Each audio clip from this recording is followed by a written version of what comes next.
All right, good morning, everyone. Happy Thursday. Thanks for coming in today. We're going to go ahead and get started. For those of you that are new to the huddle, welcome. We are excited to have you in the new office space. If you want to stay connected to Brent and all the events that he provides for us as agents, go ahead and scan that QR code, and then you can register and you'll get informed anytime we've got an event, a peak car event, a big event like Cabo, etc. So you can stay connected to Brent and the team. Let's go ahead and get started how we always get started. Tell me something good. Who has some good stuff to share that's going on in their business? I have a new listing going on the market tomorrow in Sacramento 95842. If anyone has a client looking in that area, 3-bedroom, 2-bath, 1,500 square feet. Has an above ground pool in the backyard, but it's like an immaculate. The whole house is in great shape. What's the price? $450. Awesome. Anyone else? Yeah, I just got JJ referred a client over to me, and we're going out this weekend to look at properties. So Very cool. Very cool. Awesome job. Congratulations. All right. So I don't see Lindsay or JJ in the room, but Pitt, you're a lender, right? Would you give us a lender update if you want to come up front and talk a little bit about what's going on in the wonderful world of lending? Wow, okay. Thank you. I was ready for that. Oh, sorry about that. So Pitt here from a little discombobulated. It's only my first week here. I'm with Success Lending. So thank you for all of you welcoming in the new world. Yeah, the mortgage market. So rates, just rates. Let's talk about rates. Have rates gone down? They really haven't. Everybody wants them to go down. The reality is they really haven't. They've come off their high. You know, what was our high in the 8% range? And now we're, you know, that high 6 number or something. But I'll tell you what's working. What's working is the agents that are taking the clients in the beginning and getting them with a lender and getting them through a process. You just spoke of JJ giving a referral out. That's what it's all about. In putting people through a consult and figuring out what's right for them and then getting them to the right program. I tell people, you know, I'm jacked to do loans. I've done loans. Marguerite's laughing. I won't date myself, right? I've done loans for a few years. I get up every day. That's right. I get up, I'm excited about doing loans. I like to consult people, put the people through the process. I just happen to have 107 loan products, and that's all they are, these products. It all comes back to just what's right for the client. What's right for the client. So get with your lender, talk to me, and you know, figure out how you can help put somebody into a home right now. Is that a good update? Great update, Pitt. And if somebody wanted to reach out to you, what's the best number they can reach you at? 916-300-0451. 916-300-0451. Or you can call Alex Dyer and he'll personally walk over and get me. Hey, can you share with these guys how long you've known Brent and how long you've been in the loan business? Oh boy. Okay. So yeah, I'm young. I graduated Sac State and I sold computers for a year and I quit. And my manager's like, you're going to make President's Club. I go, I hate these things. I don't even like doing it. I like the people. And my manager 2 days later calls him back and he goes, you know, call this guy at Capital Commerce Mortgage and you'd be great in the mortgage business. I go, really? So I went over there and got hired. But my big break was in '92. My brother bought a house. And the agent was a Coldwell Banker agent, and I was in the office, and I got done with the loan, and I'll never forget it. Standing there with her shoulder like this is Carol, and Carol's like talking to me, and she's like, "Can you wear that suit and come back here tonight at 7 o'clock and do exactly what I tell you to do?" And I said, "Sure," whoever Carol is, and I came back, and it happened to be Carol Gove. Oh, I never knew the rest of it from there. So that was 1992. And then I spent 15 years managing and doing loans between Vitech and Lion and that relationship. In the last 8 or 10 years, I've been a mortgage broker. I'm here at Success because of the opportunity to support you guys and make it work. And Success is underwritten by Kind Lending and EXP. And it's just going to be a great journey. So thanks for putting me on the spot. How'd I do? Yeah. So Pitt's new to our meeting, but he's been a leader in the community for decades. So you'll regularly be seeing him here at the meeting. awesome. Thank you so much, Pitt. Appreciate it. Thanks for the warning. Yeah, you talk for a living. It's easy, right? So you have to talk in front of a group. So I know we have an agent in the room that want to take a little time. Tracy, you wanted some time today? actually my partner is sick. Okay, And so we scheduled, I reached out to John yesterday morning about it, so. okay, no problem. And then is Jen Meek still in the room? She's right She's here. coming in. So Jen, you had mentioned that's okay, you had a sponsor that you wanted to share a little bit. Our amazing Tara Fidelity. Thank her for. You're welcome.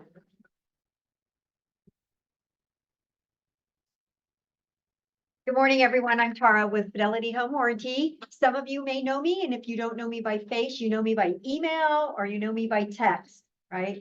I'm fairly quick with text, and I've been doing this home warranty gig for about 30 years. So I know a little bit about home warranties when you reach out to me. And I just want to be a partner with you. So if there's anything that I can do to help your success in the business or help you move forward, or you just need to ask a quick question about home warranties, let me know. And thank you, Jen and Gary, for letting me sponsor this event this morning. I truly appreciate it. Thank you. Awesome. All right, so Jen, I'm gonna give you the floor. We've got a guest. She is online with us today. She's gonna educate us on RPR, which is an amazing system if you're not using it. So if you just wanna tell us a little bit about her and then we'll give the floor to Well, Katie. she told me all I had to say. Her name is Katie Gleboff, and she's with RPR. I saw them do a training on it, just a 15-minute quick thing on RPR. I've seen it. Johnny showed something about RPR before with his CMA, and I was like, oh, that's cool. I mean, I've been in this 20 years and I learn something new every day. But if that's free to us and we have it, people rave about it. And what they showed in this small, quick little 15-minute thing that I saw it, I was screenshotting. And then I was like, wait, we could have the person come in and teach our agents. So I can't wait, Katie. Thank you for coming on. Can't wait to see what you have to show us. They have like 10 different trainings. This one is about prospecting because who doesn't need more business? So yeah, super excited. Awesome, thank you. All right, Katie, the floor is yours. Thank you so much. Oh, thank you. I'm going to go ahead and share my screen right now and then just start with a really quick PowerPoint, and then we'll go ahead and do a live demo. And if anyone Okay. has any questions. Katie, 1 second. We're gonna switch the volume source. Give us 1 Okay. second. Okay, go ahead. Okay, does that sound, are we good? Yes. Yes. Okay. And if anyone has any questions, feel free to ask at any time. We are going to talk about how to become a prospecting powerhouse with RPR. Use RPR to find your next client. If you don't know who RPR is, really quick, Realtors Property Resources, NAR's technology company. We are a wholly owned subsidiary corporation, and we're a national database of parcel-centric property information for residential and commercial properties. It's all in one platform. So when we say parcel or public record data, we have property information, photos, flood data, owner information, mortgage, tax info, public record sales, history, deed transfers, assessed value change over time. And then for markets across the US that have MLS participation, for every property, you'll also have that layer of MLS active, sold, and historical data associated to the property. And then outside of property information, we have points and places of interest, we have traffic counts, we have demographic data, we have market trends, all embedded in the platform just to help you be a more efficient and effective realtor. We do not provide consumer access at all. So we have both a desktop version, which I'll be going through the training in. We also have a mobile app that's available for you guys to download through the Google Play or the App Store. Public record and MLS information is available through our mobile app. You can share reports through social media and all of that cool stuff. But we do not provide consumer access on either of those devices. We don't syndicate. We don't have a consumer search engine. We don't have auto notification. It really is just a closed system for agents to go in and provide information to their clients. Now, there's, in general, 4 prospecting scenarios that we go through during our training.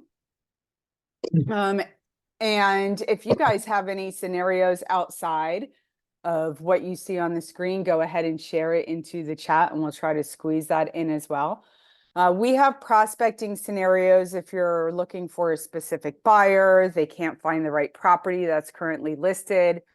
So maybe you're looking for an off-market property match. Now, you guys are all in this Sacramento area. I'm going to use that term loosely because I've never been out there. And I'm in the Tampa Bay area of Florida. So I'm clear across the country. And what I see in my market in Florida, especially where I am, we have a lot of buyers that are still looking for parcels of vacant land that are outside of like development neighborhoods that are not associated to an HOA. And people want to build their own house on those lots because they want to be able to park their boat at their property or park their RV on their property. So finding vacant lots to build that are not in an area where there's a lot of deed restrictions and HOAs can be really hard. So agents prospect for a lot of public land parcels and see if those property owners would sell. Another scenario for this, we are starting to see in my market, the distressed properties start to climb back on. So agents are starting to, again, farm distressed properties in a market area. List prices have stabilized in like most of the country. Our property values have almost quadrupled in the last 2 years. So we are having insurance issues and affordability issues. So buyers are looking for those distressed properties, hoping they can get a deal and purchase a property under what the value is and see if they can get the homeowner out of whatever financial trouble they're in. So multifamily inventories are always low, and that can be another scenario. Scenario number 2 is searching for expireds, withdrawals, or canceled listings. Searching expireds are always a good way to drum up new business. A lot of the times you may have a homeowner that tried to sell their property. They thought maybe they could get more than what was recommended by an agent. They refused price changes.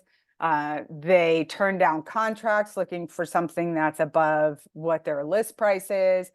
And once that contract expires out, they're looking for another agent. So you always have that potential. You can also pull withdrawals or canceled listings. In RPR, we do mirror the MLS statuses that your MLS system has. So just be aware of your rules and regulations before you farm withdrawn or canceled listings. Make sure that it is a termination of contract. So that's another scenario we're going to go through. We're also going to do your ideal farm list, right? So to me, that's going in, researching subdivisions, identifying communities or developments or subdivisions that have a property value that you're interested in. It's the size that you're interested in, so you can actually afford to do a farm campaign or a mail campaign.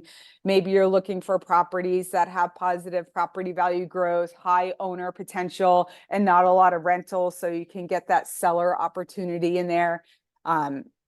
Identifying turnover rates, that's your scenario number 3, that farm list. And then our final scenario is creating an absentee owner farm list search. If you're looking to search for tenants and flip those tenants into buyers in an area. If you're looking for something that's not in one of these scenarios, again, type it into the chat and we are going to try to do our best to run that example. But right now we're going to jump into the platform and take a look if I can find where my home screen is. Oh, there it is. Now that I'm in the platform, and I'm just going to sign out really quickly, you guys can access RPR just by going to our website, which is narrpr.com. A lot of you may be able to access RPR direct from your MLS as well if you see the RPR logo. If you are not sure if you have an RPR account created, you can, right at the main login page, go to create new account, look yourself up by your last name and your email or your NAR member ID. and it's going to say, hey, you have an account or you don't, create one now. Again, it's free to create the account. You create your own username and password. And then of course, once you are, oops, these are all of my trainer IDs, all of my training IDs. Once you have your login and you log into the platform, it brings you right into the home page, and you will see that EXP logo on the upper left-hand side of your home page. So that brand recognition will be embedded in the platform. And then to the far right-hand side, you will see a little coin. If you click on that coin and go into your profile, this is where you can add your agent photo. If you have a team logo, you can upload that team logo. If you have an agent brand logo that you want to upload, you can add that. You have contact information, a tagline, phone numbers, email address, website information can all be stored here, and that goes onto the cover page of the reports that you create. And we also have a script writer, which will write content for social media posts. And the script writer will include hashtags on some posts. So it will pull in your name, your brokerage, your phone number, and things like that. So you want to make sure your profile is complete with all of that contact info. Go ahead and hit your save. You can go back to the home page, and then you can pretty much navigate around as you see fit. But we want to go ahead and start with our prospecting scenarios. So for prospecting scenario number 1, I'm just going to go right to the home page. I want to make sure my toggle switch is set to residential. You can prospect commercial properties as well. Your toggle between the property classes are right here. But I'm just going to come in and search a zip code. So I'm going to go ahead and enter a local zip code in the area. This is Roseville, California. And then I have my search where I can look for properties that are for sale, which come into RPR from partnering MLSs. And I also have properties that are available for lease. And then I'm going to come in and look for actively listed properties. You will see all of the different MLS statuses are here for you to search.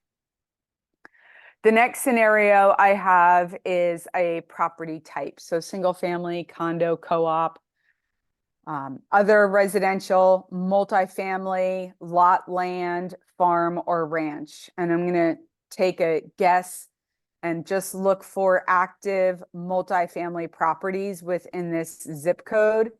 And I'm going to get, if I zoom out a little bit, 5 active listings. A couple of these active listings, you'll see this little blue bubble. It says new. And then I have one that's a red bubble, and this one says new. And I'm gonna just zoom in and see what's going on behind this one. Yeah, so we have a few new properties here. That tag that says it's new, that is something that you customize under your settings. So it's just a real simple drag bar that says, hey, do I want to highlight new properties if it comes on the market for the first 7, 14, 30, 60, or 90 days on market, I think it is. So if you're looking through your RPR account and you're doing a similar search and yours aren't highlighted the same way that mine are, that's okay. It's actually a custom setting. The other difference that you see here, one is blue, that means it's actively listed for sale, and one is red, and that means it's actively listed for sale, but this one is in some sort of financial distress. So this is a foreclosure property, but it is an active multifamily home. So if I wanted to look about more of the details for the foreclosure, I can come in and select view details. And when it pulls up my property information, I can just scroll down this page, which is really long because it has the public marketing remarks, the public remarks and the public record data and the MLS data, the interior and exterior features, legal descriptions, schools based off of location, owner facts if it's owner occupied, mortgage and tax information is all tied here as well. And then you can see what's going on in a table format, and you have the estimated value. So all of that comes into play when you're looking at a property, and somewhere on here, the distressed information would be here as well. This is real estate owned, so maybe I don't want to look at that in my search. So I have 4 properties that meet my criteria.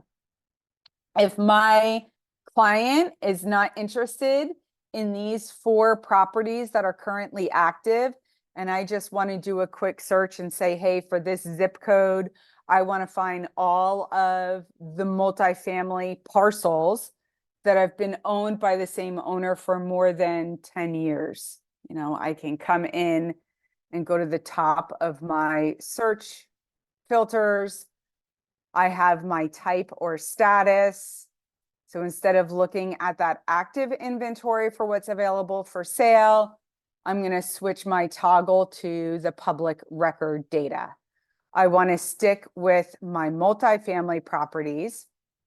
I'm not going to put in a price range at this point in time.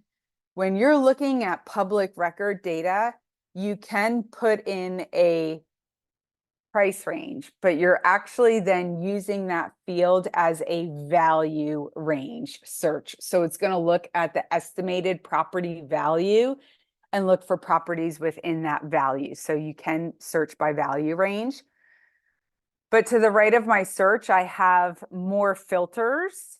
And when I expand that more filter search, I can come in and I do have the ability to look for units. So if I have someone that's really just looking for a duplex, maybe I want to do a max of 2 units per property. Maybe I want to exclude distressed properties if I don't want to mess with that. And then I just want to find multifamily properties that have been owned for more than 10 or more years. And I get 283 public record parcels that are multifamily dwellings. I can change my view from that map view that you see here. I do have a gallery view that I can look at, and then I do have a list view that I can look at as well. I like the list view when I'm getting to my search results, because I can come in even though the columns are fixed. I can't take one and remove it and add one that I feel is more important. So kind of what you see in a column format is what you get, but you can sort these. So if I came in and said, well, I have someone who's looking to purchase a multifamily dwelling and they want 2 units, but they really want a max property value of 700,000. I can come in and add that maximum property value, and it cuts my units up to, or from 287 to 182. So this is the value assessment that I was talking about. So if you make it this far, maybe you want to go ahead and draft a postcard or create a letter, and you essentially want to create a mailing, and you want to send this mailing out to all of these property owners. You just select the option right here that says mailing labels. It's going to open up a dialog box. You guys get 2,000 exports a month that you can do. And you can export into a PDF, which is just a portable document file. This is if you have your Avery 5160, 5161, or 5162 labels that you want to put into your printer. I normally do a CSV export. That way I can open it up in Microsoft Excel or Numbers, and then I have the ability to manipulate it if I want to. I can send it to a third party if they're doing the mailing. If I'm creating something a little more formal and I want to do a letterhead and I want to print it to an envelope, I can do a simple mail merge. So I prefer that CSV. And then you have the ability to create the mailing to the physical property address or the tax billing address.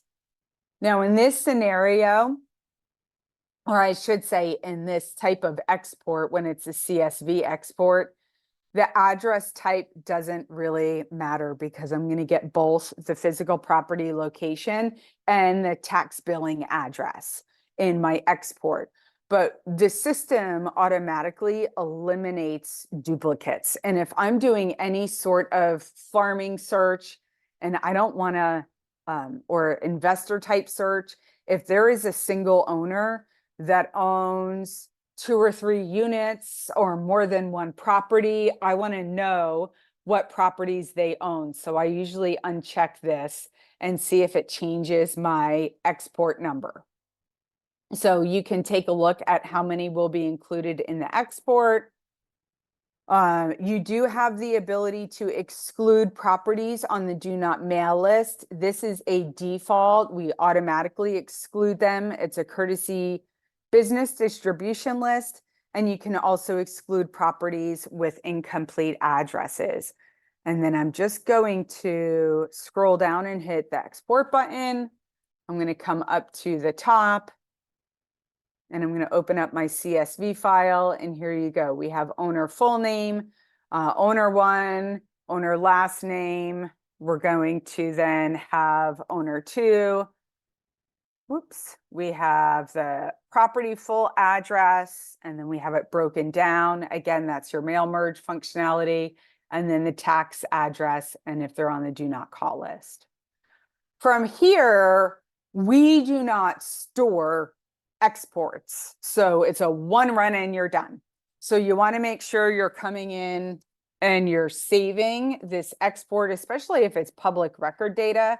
This is my multi-fam up to 700K, 2 units, right? So I can come in and add that as my export and then just save it to my desktop. That way, if I run a mailing, I create a postcard, I introduce myself, and in 2 more weeks, I'm going to send another mailing out that says something about multifamily sales in the area. I don't have to run the search and pull the export again. I can just pull it from my Excel spreadsheet that I have stored on my desktop. I'm going to close out of that.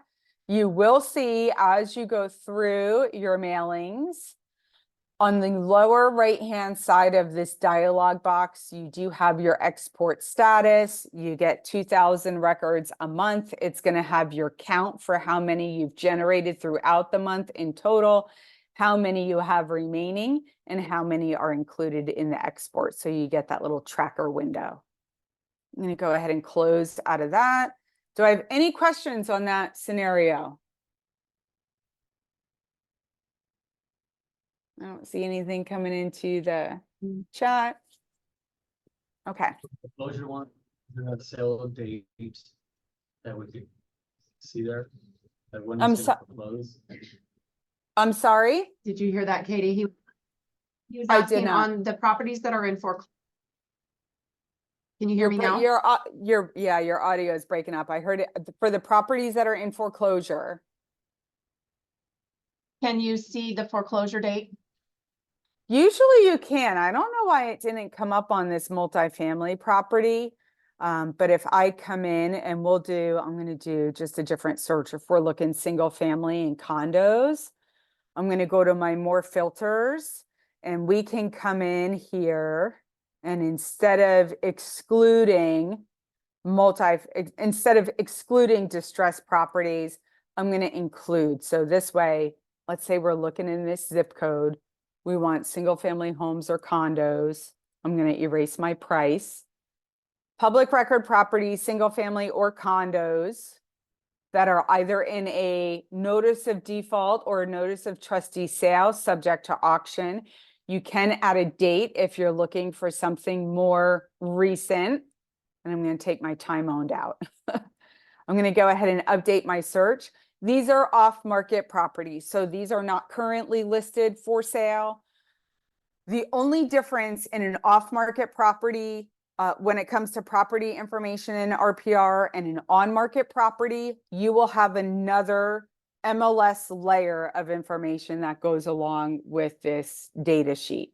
So because this isn't listed, we don't have MLS photos, we don't have a list price.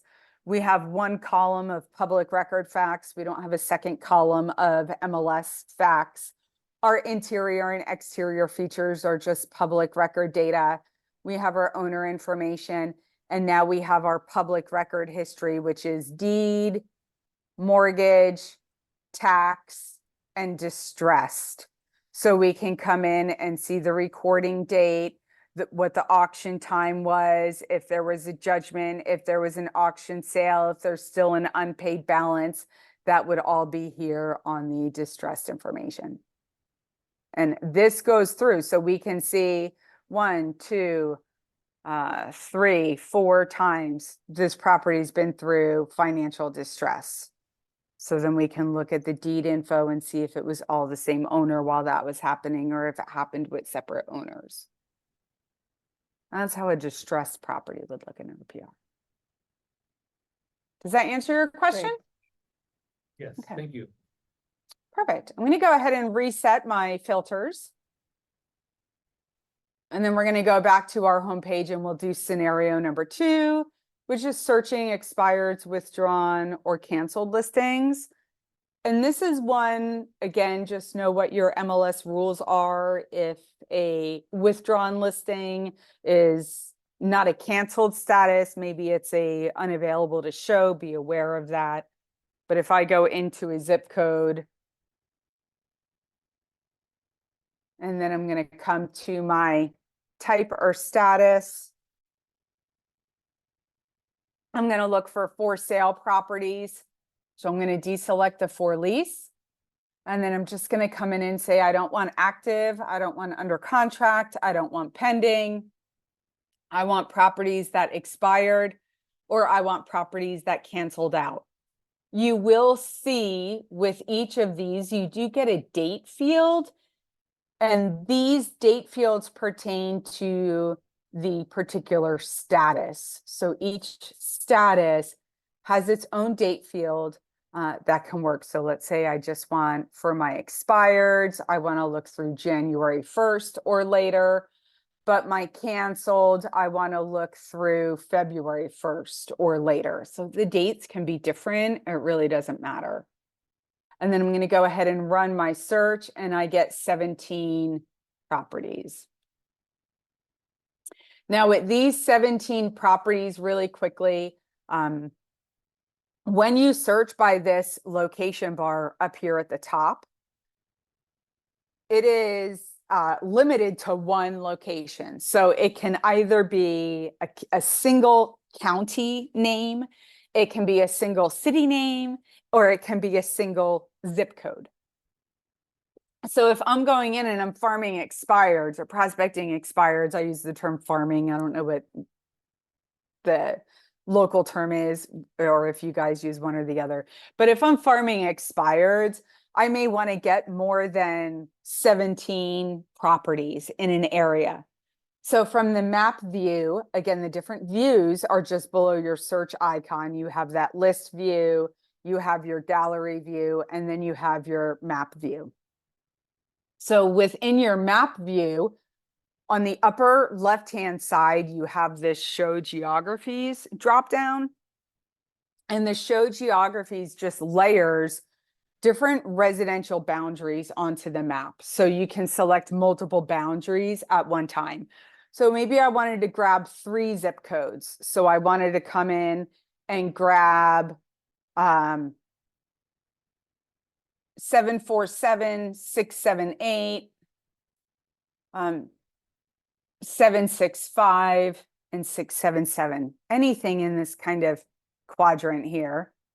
Once I have those selected, I can just come up and redo the search. And then those properties, oops, I'm going to click those and search in those areas. And now my matches will come up for all of those areas. So you do have county, townships, municipalities, cities, census tracts, zip codes, And you also have neighborhoods. Take a couple of minutes to play with the neighborhoods because these can vary depending on your location. Your macro neighborhood is the largest. A lot of times these are city boundaries. If you're in really dense areas, they can be smaller than a city, like metros or districts. You have intermediate neighborhoods. These again can vary by area. These can be master plan communities, what we call a master plan community in Florida. That's when maybe you have a big, large gated community, and then within that community, you have smaller pods of communities. And then the smallest we have is a micro, and the micro is really the name on the sign when you pull into a subdivision. These are generally really small, little areas. So you can take a look at those. And then we also have school district as well as public school attendance zone. 9 through 12, 6 through 8, and K through 5. So you do have some different geographical boundaries that you can use. And I'm just going to set this back to none. And we're back at our 39 properties. Now, if you don't like the geographical boundaries, maybe you're searching for expireds and you want to do roadway boundaries, landscape boundaries, you know, intercoastal areas, rivers, lakes. We do have a draw icon, and that just allows you to do your freehand. You can do a polygon, you can do a radius or a box search as well. So that's just coming in and saying, hey, I just really want to be on this side of 80 and just grab expireds within this area. I don't want to go north or of that route 65. So you can come in and draw your area as well. You can get that to a workable number that you're interested in. I go back to my list view. And then from my list view, to save loading time in the platform, RPR is only going to load a certain number of results at a time. Now, 43 results is really manageable. You may have agents out there that work with teams. Maybe they have a larger budget. They want to pull, 150 expireds together. I make sure I go into RPR and I scroll through the entire list of properties. And that just ensures that all of those properties load onto the page, right? Because for quick load time, even though there's 150 properties, RPR is maybe going to pull up the first 50. And it won't pull in 51 until you're scrolling down the page and you're close to that property, essentially. So I scroll through them all and I make sure that they're all loaded on the page. And then I come to the top of the search results in the list view and I do a select all to ensure that all of my properties are selected. And then what I do is I work through that list and I look for links like this that tell me, hey, this is a property that we have multiple listings for. So we have more than one recent MLS ID number associated to that property. So I'm pulling canceled listings since February. This property had a canceled listing in February, but now it has an active listing under a new MLS ID number that's more recent.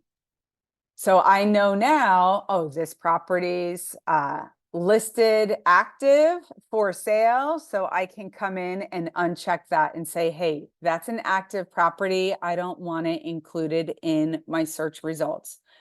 So you can come in and look and see if it's something that you want to include.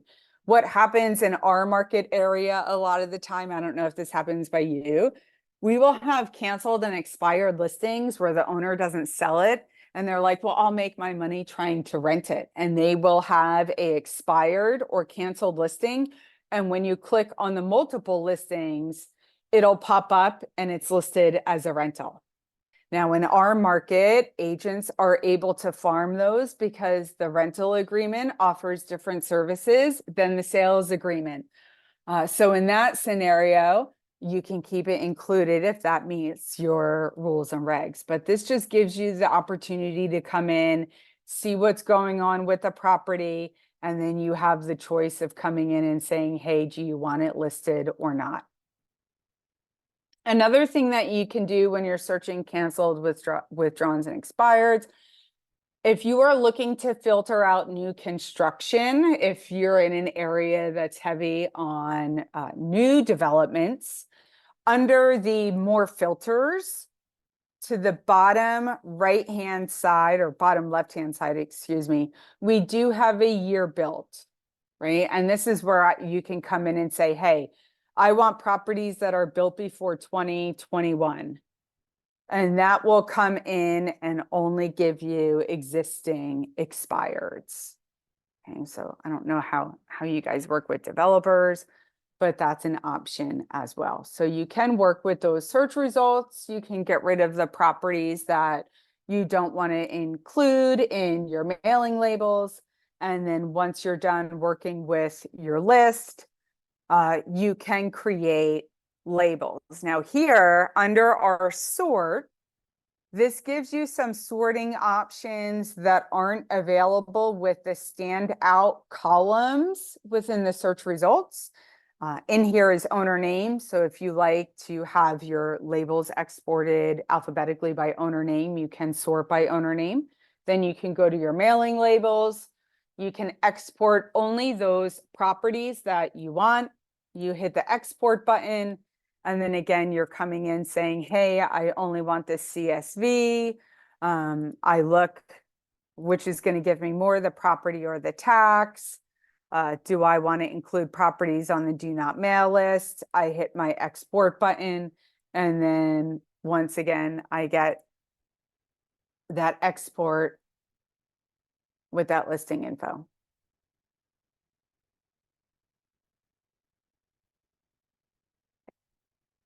So any questions on that one? Oops, did I just close out my account? I did. Sorry about that, guys. Sorry, so we have a couple questions people are asking. Okay. One is, it looks like, I don't know if this is just because you're an admin, but it looks like you can look up our properties. Can we look up properties all over the US? Is it open or is it only who were the metro list that we have access to? Oh, that's a loaded question. Okay. It depends on who your MLS is.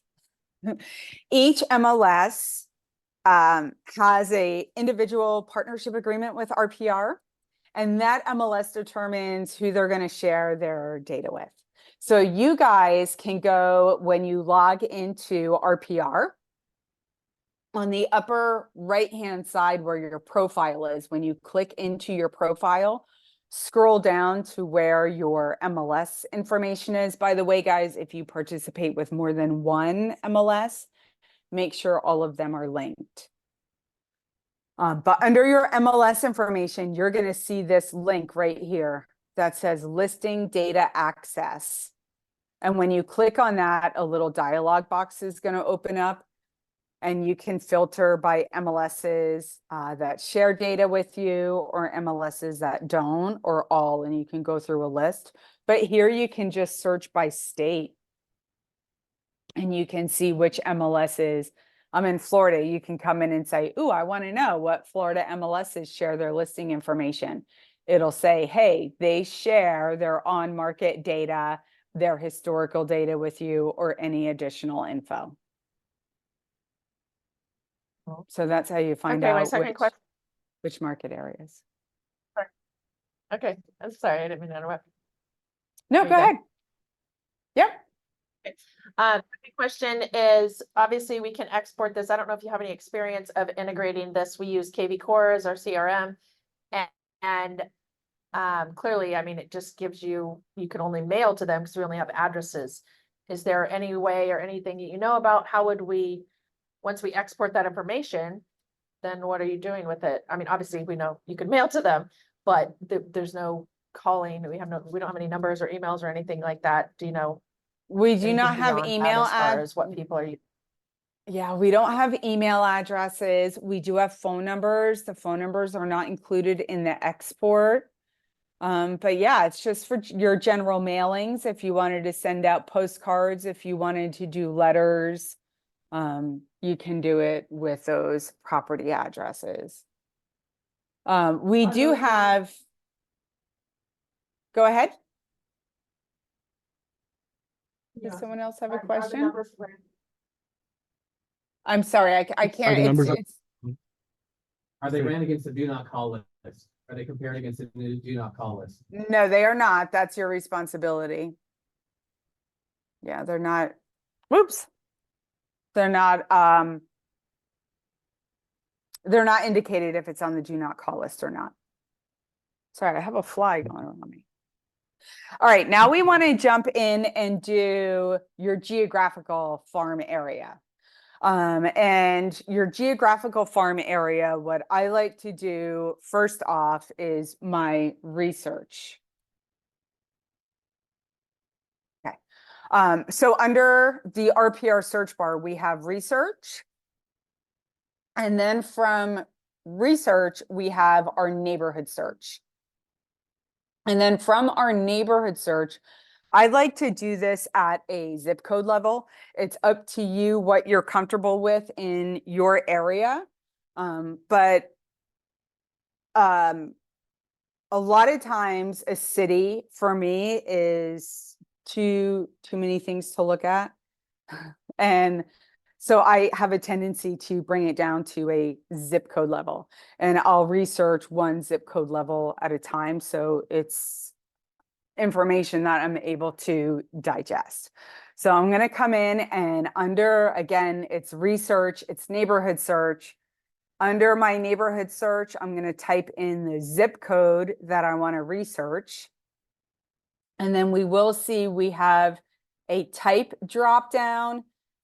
We have a median estimated value dropdown, and we have a 12-month change in value drop down. And again, please forgive me because I'm not familiar with the landscape of your area. So where I am, I'm in a coastal community of Florida, and I may go into a zip code if I want to find, existing communities that I maybe want to farm. In another scenario, if I'm coming in and saying, hey, I want to find all of the luxury developments in an area. So where the average median value for homes in the Dunedin market or Palm Harbor market is, 600,000. And I want to find the communities that have a median luxury value of 2 million. I may back this neighborhood search up to a little more broad of an area because I'm going to have less matches of communities. Does that make sense? Okay. Yes. So, all right, if you're farming and you're looking to break into luxury sales, you can do it at a city level or at a county level, especially when you're doing maybe a small area and it's only a half-mile wide, but it runs, 17 miles down a coastline. So you can break that area out, but really with your cookie cutter kind of geographical farm, I type in the zip code and then we have a type drop down here and it's exact, within, or nearby. And the exact is going to give me essentially the demographics for the zip code as a whole. The nearby is going to let me compare neighboring zip codes to one another. And then the within, when I click this magnifying glass, it's going to give me all of the housing developments within that zip code. So now really at a glance, if I'm coming in and saying, all right, I want to create a farm campaign and I'm going to touch these people at least once a month. And I'm going to create a schedule, and we're now going into April. So April, I'm going to send a postcard out talking about home renovations and, maybe curb appeal improvements, or what to plant this spring for your property, native plants for your market area. And then next month, I'm going to do a magazine. And then the month after that, I'm actually going to do a social media post. Then the month after that, I'm going to do a community food drive. And you're kind of drafting out everything you're going to do with your touch campaign. So you're looking at it saying, all right, I have a budget of, $400 a month that I can spend on my farm campaign. So if that's my budget, I'm not going to pick a development that has 766 parcels in it, because that's way outside of my workable budget. So I can, at that snapshot, come in and identify neighborhoods in an area. Your values are so different from ours. I can find communities, condo buildings, developments. I can see what the median estimated home value is. I can see what the property value growth is. I can see how many houses are in the neighborhood to see if it's something that's within a budget that I can touch every home in that development. A couple of other things that you can do. If you click on the name of the neighborhood, now I'm going to back up for a minute. And we had that one community that was like 700. Okay. If I come in and look at Central Rockland, this is probably more of like a district or an area than a subdivision. When you come in, you're going to see I get inventory. My list to sold price ratio is blank. My median days on market are blank. My median sold price is blank. The reason why those are blank is because my pool of information is too small. Where if I'm looking at a zip code, so if I want 95677 and I want I want this zip code, I'm going to get all those stats, right? I'm going to get that for single family and condo sales. If I want to switch that to just single family home sales, I can do that. I get my inventory, I get my list to sold price, I get my median days on market, I get my median sales price, because there's a good quantity of statistics for the system to pull February data and let me know what's going on in that area. If I'm looking at this zip code and I'm just picking a community that only has, 204 homes or 180 homes, I just don't get the data. So I get this blank chart that says, yeah, we don't have anything because we don't have 3 actives or 3 pendings or 3 solds to be able to generate information. Now, if I scroll down, we do have positive property value growth over time. I can compare this neighborhood to some of the neighboring communities in the area. It's just too small of a data pool to be able to generate statistics. But that's not really what I'm looking for. There's 2 things that I look for in the neighborhood summary. Number 1 is the housing tab. So coming into the housing tab, I'm going to get 2 things that I look at. Number 1 is the median home age. So this is 32 years old. This would be a pretty, in my area, most of the developments were built in the 70s and 80s. It's definitely not a new community. And we're looking at 73% of home ownership where it's owner occupied, and 27% are not owner occupied. So I look at that number as well, because if I'm looking at subdivisions that I want to farm for potential sellers, I don't want to look at a development that maybe has a low ownership potential. Now, if I'm researching a lot of these neighborhoods and I'm looking at 73% owner occupied, maybe I say, well, instead of looking at 172 homes, maybe I can up it a little bit and look for a neighborhood that has a little bit more. The next thing I look at is the people tab. And under the people tab, I'm going to get this median age. Median age is really important because median age can indicate how quickly those homes in that neighborhood are going to flip. Most homeowners that are between the ages of 24 and 38 will sell their home on average every 5 to 7 years. Homeowners that are between the ages of 39 and 50 will sell their home every 9 years. Homeowners that are 65 or older, they will stay in their home for 20 or more years. So if I'm coming in saying, hey, the median age here is 45 years old, I can go in and say, hey, I want to farm anyone in this neighborhood that's owned their home for 5 or more years, because that's the highest potential of people that are going to sell. So if you know your stats in an area, these little numbers can be a really good potential to look into those farming stats. And then if I back it up and just go back to my search results, and I'm back at the neighborhood that I'm looking at to farm, I have a link right here that says view nearby listings. It's right under the name of the subdivision. So I'm going to click on it and it gives me one property and it's pending. So from here, I'm going to switch it to my list view. There's my property, right? It's pended. I can see it right there. And I'm just going to come up to the top here. And under the filters, I'm just going to change it from those that are for sale. And I'm going to look to public record data.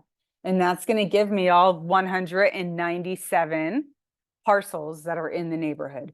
And then what I can do, I can go back to my public record status and I can come in and say, hey, I want to know in 2023, how many properties sold throughout the year for that turnover rate. So I can plug in, I want to see through public record any recorded sale that happened in the neighborhood from January 1st, 2023 to 12/31/2023.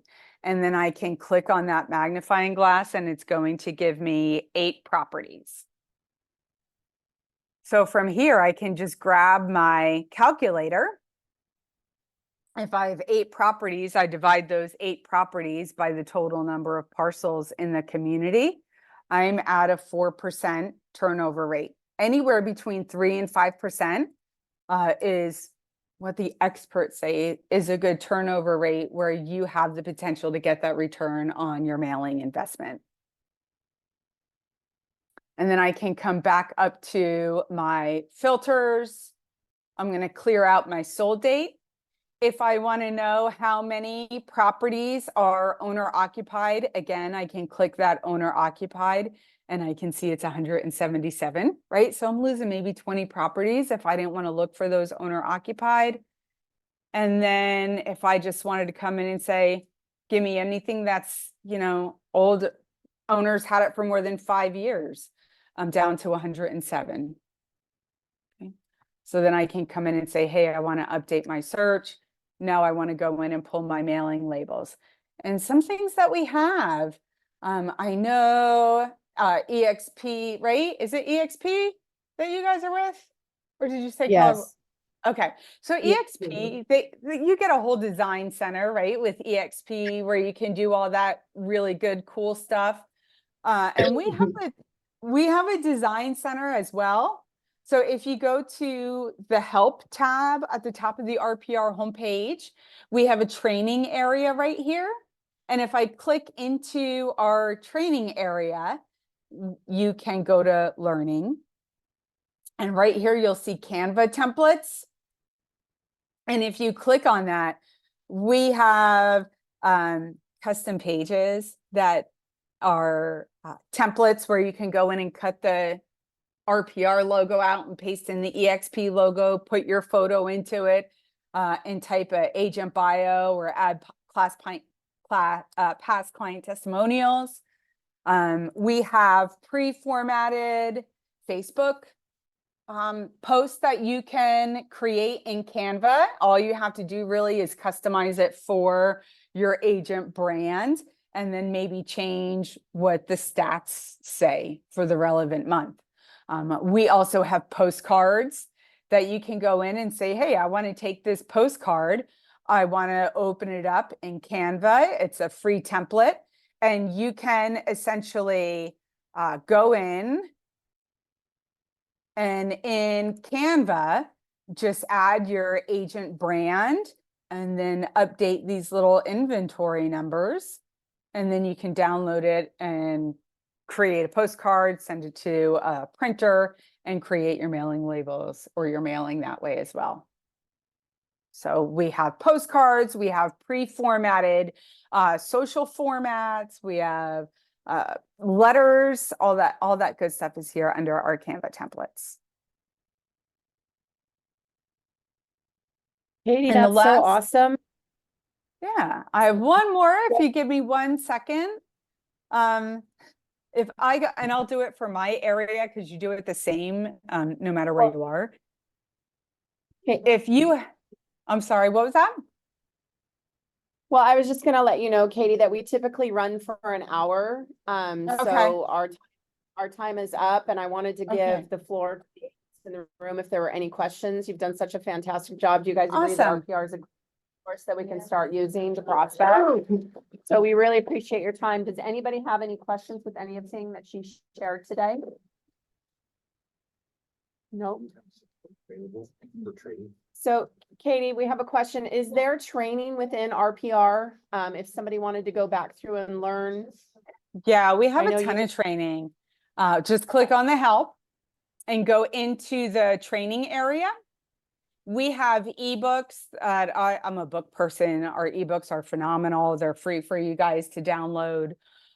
We have printable guides that will walk you through step by step on how to prospect or do a farm search or calculate a turnover rate. We also have short tutorials, which are those, 3 to 5 minute videos.